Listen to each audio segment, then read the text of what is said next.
Hello and welcome to our YouTube channel guys. तो आज हम बात करेंगे class 10th chapter number 4 mathematics के क्वाड्रेटिक इक्वेशन के इंपॉर्टेंट क्वेश्चन की।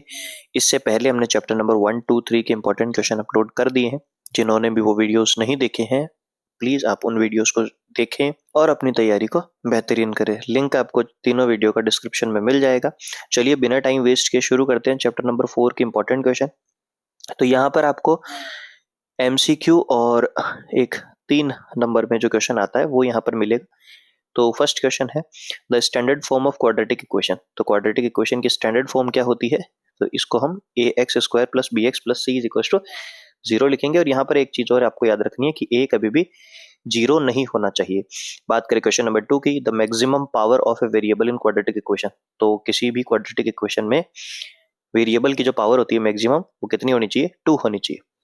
थर्ड क्वेश्चन है if the root of quadratic equation, इसके रूट अगर रियल है और इक्वल है तो डिस्क्रिमिनेंट की वैल्यू क्या होनी चाहिए? तो याद रखिए प्यारे बच्चों 0 होनी चाहिए। डिस्क्रिमिनेंट से जुड़े हुए क्वेश्चन एमसीक्यू के लिए अच्छे होते हैं। फिल इन द ब्लैंक के क्वेश्चन बन सकते हैं। तो बी स्क्वायर माइनस 4ac की वैल्यू अगर 0 आती है तो याद रखना रूट कैसे होंगे? रूट यहाँ पे रियल और इक्वल होंगे। बात करें क्वेश्चन नंबर 4 की, roots of any quadratic equation. तो यहाँ पर अगर आपसे रूट पूछा जाए किसी भी क्वाड्रेटिक इक्वेशन के ए एक्स स्क्वायर, चूंकि रियल नहीं होने चाहिए तो रियल नहीं होते हैं, तो बी स्क्वायर माइनस 4ac की वैल्यू लेस देन 0 आनी चाहिए, यानी कि नेगेटिव वैल्यू आनी चाहिए। बात करें क्वेश्चन नंबर 5 की, if both roots of quadratic equation. तो यहाँ पर एक क्वाड्रेटिक इक्वेशन दे रखी है, इसकी वैल्यू जो रूट्स हैं वो इक्वल हैं, तो क्या की वैल्यू आपको फाइंड करनी। यहाँ पे एक क्वेश्चन और है, पॉलिनोमियल जो क्वाड्रेटिक इक्वेशन है वो आपको ये इस्तेमाल करनी है और के की वैल्यू बतानी है अगर रूट्स आर इक्वल हैं तो इसको किस तरह से आप इस क्वेश्चन को करोगे? तो याद रखना कि रूट इक्वल होते हैं तो बी स्क्वायर माइनस 4ac की वैल्यू जो होती है वो 0 होती है। यहाँ से a, b और c इनकी वैल्यू पुट करेंगे और k की वैल्यू यहाँ पर मिल जाएगी। दोनों क्वेश्चन को अच्छे से सॉल्व करें। अब बात करें क्वेश्चन नंबर 6 की। नेक्स्ट क्वेश्चन है find the discriminant of the quadratic equation. तो यहाँ से ये जो क्वेश्चन है इसको आपको सॉल्व करना है। डिस्क्रिमिनेंट कैसे फाइंड करते हैं? तो वही B square minus 4ac is equal to 0। तो ये क्वाड्रेटिक इक्वेशन दे रखी है, इसके लिए यहाँ पर आपको 64 आ जाएगा। बी, ए और सी तीनों की वैल्यू यहाँ पर पुट करनी है।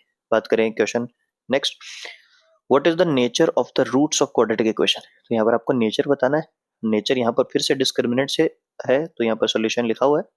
तो डी की वैल्यू अगर ग्रेटर देन 0 आती है तो roots are real, two and distinct हो जाएंगे। अब बात करें डिस्क्रिमिनेंट की, तो ये आप यहाँ से स्क्रीनशॉट ले सकते हैं। डिस्क्रिमिनेंट में आपको क्या ध्यान रखना है? तो डिस्क्रिमिनेंट में आपको क्वाड्रेटिक फार्मूला याद रखना है, डिस्क्रिमिनेंट का फार्मूला याद रखना है, और यहाँ पर जो वैल्यूज लिखी हुई है कि डिस्क्रिमिनेंट में पॉजिटिव, 0 और नेगेटिव आता है तो नेचर ऑफ रूट कैसे होते हैं, तो इसका स्क्रीनशॉट लेकर आप इसको पढ़ सकते हैं अच्छे से। अब बात करते हैं नेक्स्ट टाइप के क्वेश्चन की जो 3 मार्क्स के लिए आपके लिए इंपॉर्टेंट रहते हैं। हर एक क्वेश्चन को यहाँ पर सॉल्व किया गया है, आप स्क्रीनशॉट ले सकते हैं, सेल्फ सॉल्व करें तो ज्यादा बेहतर होगा। क्वेश्चन है हमारे पास, find 2 consecutive positive integers the sum of whose square is 365।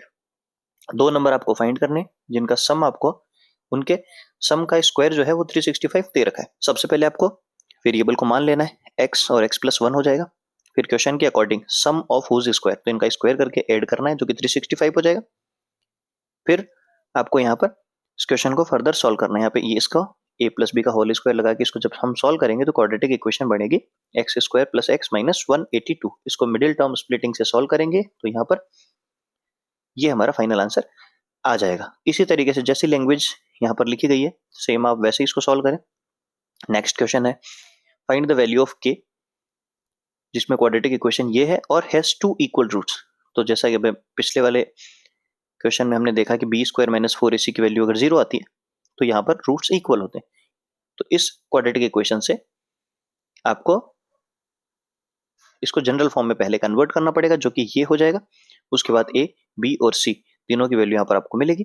B square minus 4ac is equal to 0 put करना है। इसमें वैल्यू जब आप पुट करोगे तो k की वैल्यू यहाँ पर 6 आ जाएगी। याद रखें यहाँ पर k की वैल्यू 2 आ रही है, 0 भी आ रही है और 6 भी आ रही है, लेकिन k कभी भी 0 नहीं होना चाहिए, इसलिए ये वैल्यू रिजेक्ट हो जाएगी, इसलिए k की वैल्यू 6 हो जाएगी। बात करें क्वेश्चन नंबर 3 की, अच्छा क्वेश्चन है, इस बार के लिए इंपॉर्टेंट है, क्वेश्चन को ध्यान से पढ़ें। क्वेश्चन है the altitude of a right angle triangle is 7 centimeter less than its base. If hypotenuse is 13 centimeter, find the other two side. तो यहाँ पर आपको एक साइड x मान लेनी है, दूसरी जो कंडीशन दे रखी है वो क्या है कि 7 centimetre less than it's base, तो x -7 हो जाएगा।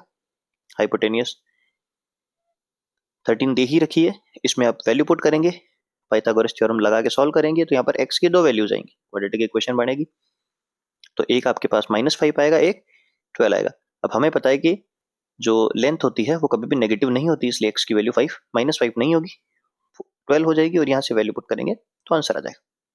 बात करें क्वेश्चन नंबर 4 की, फाइंड द डिस्क्रिमिनेंट। अच्छा क्वेश्चन है, बोर्ड में आया हुआ क्वेश्चन है, फाइंड द डिस्क्रिमिनेंट। ये आपके पास एक क्वाड्रेटिक इक्वेशन दे रखी है, इसका डिस्क्रिमिनेंट नेचर फाइंड करना है, अगर वो रियल है तो रूट्स भी बताने हैं। तो ये आपके पास डी की वैल्यू, सबसे पहले डिस्क्रिमिनेंट, नेचर ऑफ रूट जब भी पूछे पहले डिस्क्रिमिनेंट निकालेंगे, तो डिस्क्रिमिनेंट की वैल्यू आ रही है 0।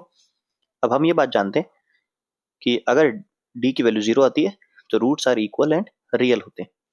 उसके बाद अगर फाइंड करना है कि रूट होंगे क्या, तो उसके लिए हमें सीधा ये फॉर्मूला यूज करना है, -b/2a। अगर रूट्स इक्वल होते हैं तो -b/2a यूज करना होता है, नहीं तो आप मिडिल टर्म स्प्लिटिंग और क्वाड्रेटिक फॉर्मूला यूज कर सकते हैं। इसमें वैल्यू पुट करेंगे, आंसर आ जाएगा 1/3। नेक्स्ट है क्वेश्चन नंबर 5, द मैंगो। यहाँ पर आपको एक तरीके से पॉसिबिलिटी वाले जो क्वेश्चन होते हैं 4.3 के जो क्वेश्चन है उस टाइप के क्वेश्चन आपको देखने।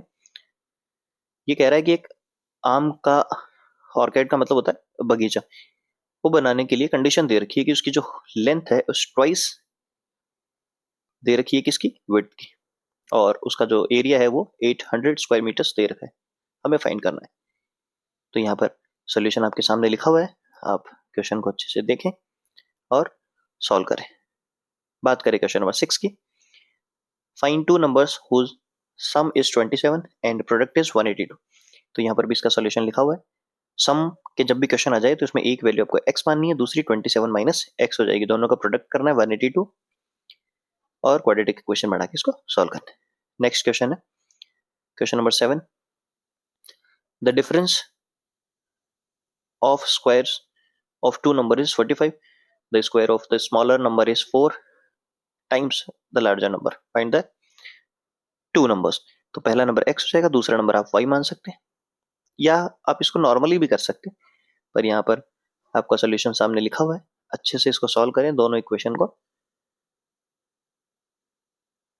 अब बात करते हैं नेक्स्ट क्वेश्चन की, the square of, if the sum of the square of zeros of a quadratic equation. Quadratic equation आपको दे रखी है और इसका ये क्वाड्रेटिक इक्वेशन का जो जीरोस का सम है वो 40 की वैल्यू, तो यहाँ पर आपके सामने ये क्वेश्चन लिखा हुआ है, तो इसको आप सेकंड चैप्टर के मेथड से भी सॉल्व कर सकते हैं। तो ये चैप्टर नंबर 4 के इंपॉर्टेंट क्वेश्चंस थे। इन सभी क्वेश्चन को अच्छे से आपको तैयार करना है, और भी बेहतरीन वीडियो आपके सामने आएंगे, तो चैनल को सब्सक्राइब करके रखो, इस वीडियो को लाइक करो, और अगर आपको यह पीडीएफ चाहिए तो आप डिस्क्रिप्शन में दिए हुए लिंक से टेलीग्राम चैनल को ज्वाइन कीजिए, वहां पर आपको सभी पीडीएफ्स अवेलेबल हो जाएंगे। चलिए तब तक के लिए मिलते हैं नेक्स्ट वीडियो में, गुड बाय।